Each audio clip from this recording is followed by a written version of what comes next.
sila.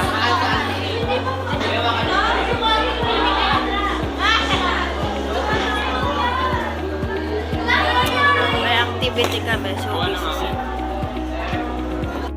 So it's time to go home. And this is our current situation. Ayan na sila.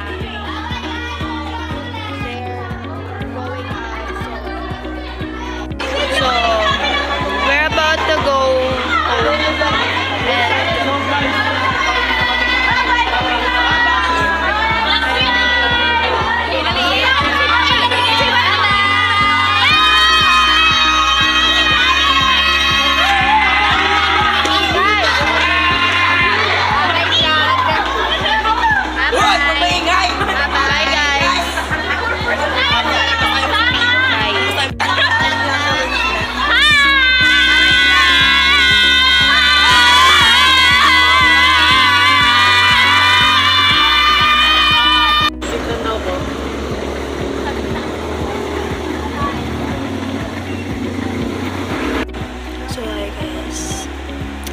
Nakauwi ako ng around 5, magsi-6.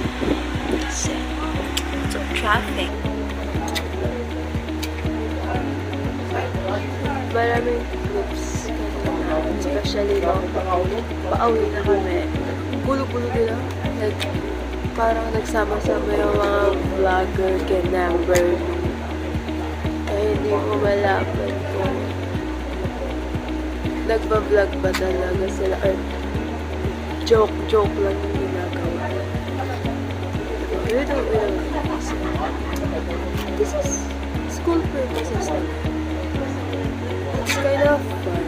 Pero as a person na makakalimutan ang maraming responsibilities sa school,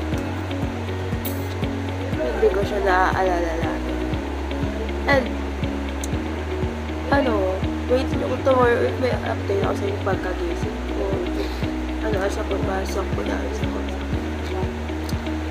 I'll keep you guys updated. So, now, may gagawin lang ako. So, I'll be right back later.